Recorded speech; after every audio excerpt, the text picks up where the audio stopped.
Hey everybody, my name is Steven and welcome back to the Storytime channel. Without wasting any time, let's get into our stories of the day. Got asked to step down from a position. Years ago, I taught Sunday school on a voluntary basis at a mega church in my town. There were so many children in this church that classrooms were made available to group children with Sunday school teachers for every year of their life until middle school and high school, at which point they attended a larger group with similarly aged peers in separate wings of the building. I taught 2-year-olds and I loved every moment of it. My classroom boasted a huge number of children, at about 20 to 25 per service. I was supposed to have an adult co-teacher, but all the other adult volunteers were sent to other classrooms with a higher need. I had 2 high school-aged volunteers, best friends, who often spent service time playing together, despite repeated approaches to asking them to play with the children. One of my volunteers was the director's son, who I couldn't replace because of his mother, and who clearly did not want to be volunteering. Despite this, and despite inheriting a huge classroom full of several special needs children, my children played calmly throughout service and enjoyed a routine and simple rules I set to run the classroom efficiently. Children arrived, played calmly, sang songs, ate snack, and went home.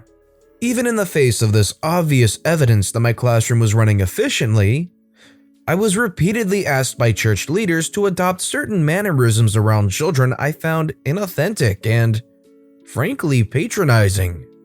I don't and won't speak in a high-pitched voice to anyone, child or adult. I don't and won't use words like oopsie daisy. These requests were persistent. It was the opinion of the church that I was not warm and welcoming enough. It was modeled again and again that the church would prefer I over-animated in a huge smile hug, "I'm so glad you're here" kind of greeting. One summer day, we were all called, some 50+ room leaders and volunteers, into a mandatory meeting. You know, those meetings where you instantly know they're talking about you? The policies on words like oopsie daisy were now set in writing, and I was shortly asked to step down for not using these phrases. I was not allowed to prepare my children for the transition to a new Sunday teacher. I was immediately replaced by a friend actually, and was fairly crushed about the sudden break from little people I liked spending time with. And furthermore, it made me question my abilities to work with children, an endeavor I had already devoted my life to. Unbeknownst to my church, I had long been working at a career in early childhood intervention, teaching a classroom full of 2-year-old child victims of trauma and abuse with a heavy caseload of special needs children. My coworker called me over one Monday, as I was the 2's teacher, asking what I made of this email she had just received concerning a church with an out-of-control 2's room, requesting that someone come consult with their new staff and help implement some new classroom techniques to manage difficult behaviors. Naturally, I agreed to do the consult in person as soon as possible and asked my coworker to let them know I would meet with them on a completely voluntary basis at their next Sunday service.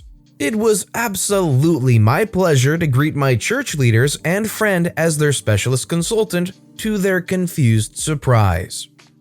I walked them through all sorts of interventions and strategies I had previously used to create a calm classroom environment, and strongly advised against the use of overly excited greetings and phrases like oopsie daisy in place of direct redirective requests. An example, please put your feet back on the floor. It was my strong written recommendation that the written policies on these strategies be amended and for staff to be immediately retrained in accordance with actual therapeutic practices. It was my last time stepping foot in that church and will forever remain my most deliciously cherished memories of vindication. It goes to show you that not everybody knows how to handle situations involving kids that are younger or are special needs. Do you have any tricks or tips when it comes to these things? Let me know in the comment section down below. I don't work there anymore. My employer decided to convert all of a certain class of our records from paper-based files to digital. There were 3 immediate problems. Our company was not going to buy a generic system, but develop our own unique, tailored system. It was to be done on the cheap, with net savings for record keeping from year 1. The guy in charge, let's call him Genius, always, and I mean always, thought he was the smartest guy in the room. Believe me, he wasn't. Anyway, one of the girls I worked with took on the project on the condition that she could have the next July off for her wedding and honeymoon. She worked hard and the project was actually making progress. One of her duties was passwords, none of which could be written anywhere because Genius knew this was bad. She periodically reminded Genius about the July wedding and he told her it'd be fine, but never signed off the paperwork. Come mid-May, the project is way behind. Mainly because Genius told management it could all be done in-house at negligible cost. And Genius kept changing the design every time he read a new magazine article on IT. My friend was then told 6 weeks out from the wedding that her leave was cancelled. The project took priority and she'd just have to reschedule her wedding, honeymoon, the works. Genius could not see that this might be a problem. So she did her job, updated the passwords as required, never recording them anywhere as required, and resigned without notice the last day of June. On her honeymoon, she gets a frantic call from Genius demanding all the passwords. Sorry, I don't work there anymore. Click. That's why a decade later, our company still has a few hundred electronic case files we can't access. They think they're so smart they keep changing project expectations week by week. I don't think it's a surprise that she resigned after having to deal with this and being forced to leverage one of the most important stretches of her life. You want 4? You get 4. Rather minor, but cashiering doesn't offer many opportunities for malicious compliance, so I'll take what I can get. One of those very loud customers came up to the counter and tossed a round battery onto the counter. Hey, you have that battery? I checked the size and confirmed that we do sell 2032s. Well, are you gonna go and get it? I walk over to the battery rack, pull one out, and return to the register. As soon as I step back there, and no earlier, I need 4 of those. I go back, and instead of putting it back and grabbing the 4-pack, I pull down 3 more single packs and once again return. Altogether, they cost about twice as much as the multi-pack, but you can't put a price on shaving 10 steps off your shopping trip. Why is the customer demanding that they go get the batteries? Wouldn't the customer be capable of going over and getting the batteries they need? You can just mark the extra price you paid up as a tax for having the cashier go and get it. Unless you're in the middle of nowhere, you have to work during vacation. Your salary. I work for a small company in the trades as head of the IT department, aka the only IT person. Truthfully, the gig is pretty great. Good pay, benefits, and I can come and go as I please within reason. The 2 people I have to answer to are the VP and CEO, and as is par for the course, they know nothing about anything to do with technology and generally leave me be as I'm good at my job and everything runs smoothly. Being a small company, a lot of us don't take vacations due to A, building the company, and B, not having replacements for the time we're gone, but after 2 years vacationless, we're in the US. My wife convinces me to use the time I'm given to decompress and take a small 1-week getaway. I talk to VP and he gives me the thumbs up to take the time, barring I get everything in order and do some minor teaching to other staff in case of an emergency. Cool, easy. Enter FOD, Field Operations Director. A man who is an attack dog for the VP for no reason, as the VP is nothing but polite and reasonable. FOD loves giving everyone a hard time, adding steps to tasks to make himself look like he's part of the process, reminding everyone how much of a boss he is to the rest of us in management, and calling me a nerd any chance he gets. Fair to say, I dislike FOD immensely. After making my rounds with other staff, it's FOD's time to do some scary computer-related learning. FOD refuses to look weak under any circumstances and gets very aggressive when learning new things because, I'm the boss, I already know. In the midst of learning, it dawns on him to ask why he has to learn this stuff anyway. I'm the nerd and it's my job to do this. I clue him in on the week I'm taking off and this stuff is just precautionary.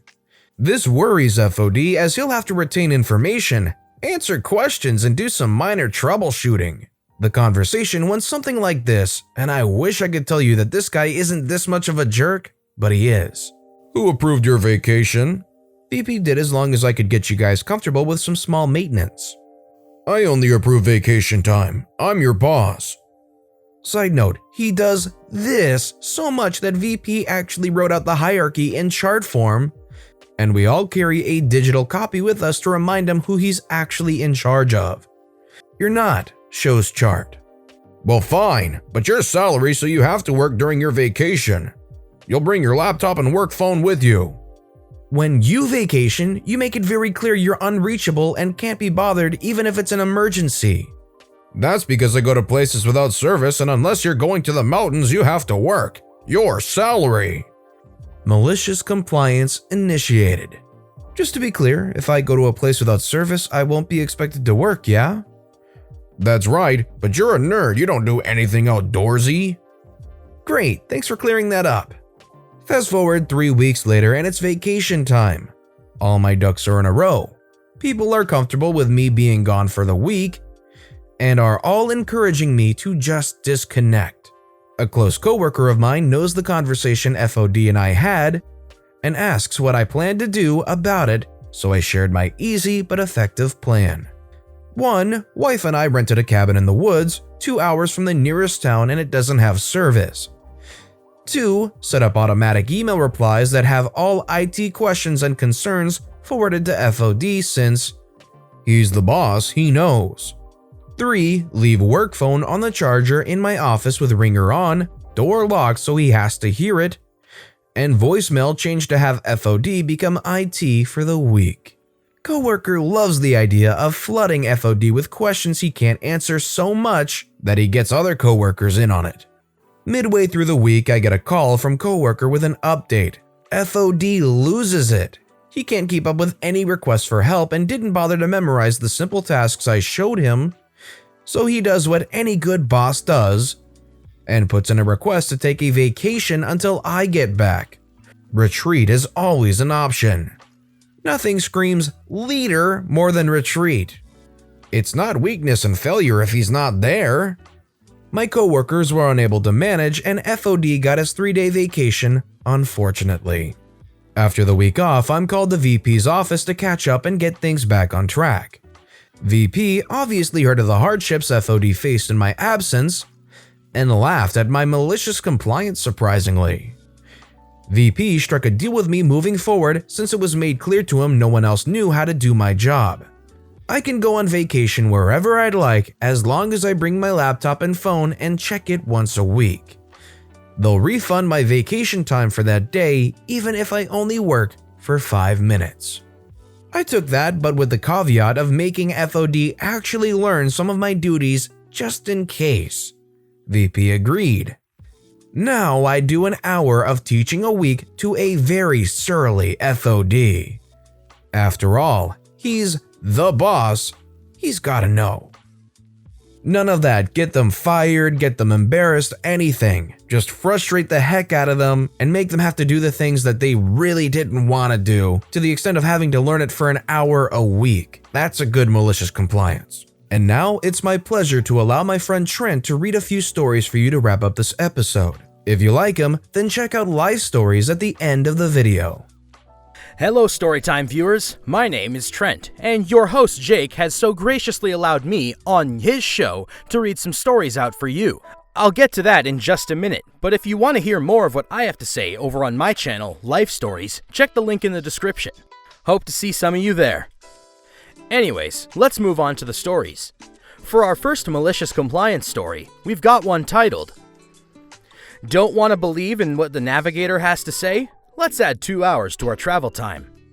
This is a story about how my mother insisted that Waze, a navigating application, is not accurate and how my dad maliciously complied. So, we are coming home from a 250-kilometer ride from a beach resort. As we stopped by the last gas station before the end of the expressway, my dad opened up Waze, set home as a destination, and took off. Now, a little off topic. A major and very busy highway in the Philippines is called EDSA, a 24-kilometer stretch of road that runs through the center of Metro Manila. What makes this a really bad road is that heavy traffic is normal and bumper-to-bumper situations can happen. Just to give you a perspective, on a busy day, you'll be driving at a blazing speed of 15 kilometers an hour, or 9.3 miles per hour for my Imperial friends. And this is a 4-lane road on each side. Back to the story. As we were approaching the roundabout that Waze showed us, my mother retaliated, saying, "Don't believe in that, Waze. It's not accurate." What's wrong with us going through the usual route? My dad explained that the difference in travel time was 2 hours and it's only 5 kilometers longer. My mom still insisted that it wasn't worth it and that we should drive this way, pointing to the traffic jam as far as the eye can see. My dad, being really tired of her complaining, decided to give in and show her the faster route she wanted him to drive through. The fallout. We ended up spending 2 hours in stop-and-go traffic. And those Redditors who drive know how tiring this can get, because you'd have to press the brakes for just under 2 hours straight. Midway in the traffic, my mom starts to complain about why we didn't follow Waze and all the other things she decided and blamed it on us. And neither my dad nor me had the energy to complain. Unsurprisingly, she didn't say sorry because it was my dad's fault for listening to her instead of navigation. Mom, I don't hate you. I just hate the things you do from time to time. Now, I live in Canada, and I hear nothing but horror stories about giant interstate highways in other countries. Never experienced anything that bad personally, but I can only imagine.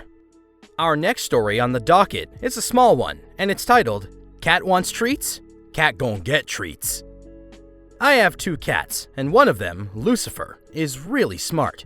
She knows how to open doors. She also knows how to get her way. A few months ago, we had a new scratching post. Lucy was not a fan and decided to scratch the carpets instead. A few times I saw her trying out the new scratching post, so I started giving her treats every time she used it. Worked perfectly. She started using it every day, and then she would wait near the post and start scratching whenever I approached. She was swimming in treats and loving it.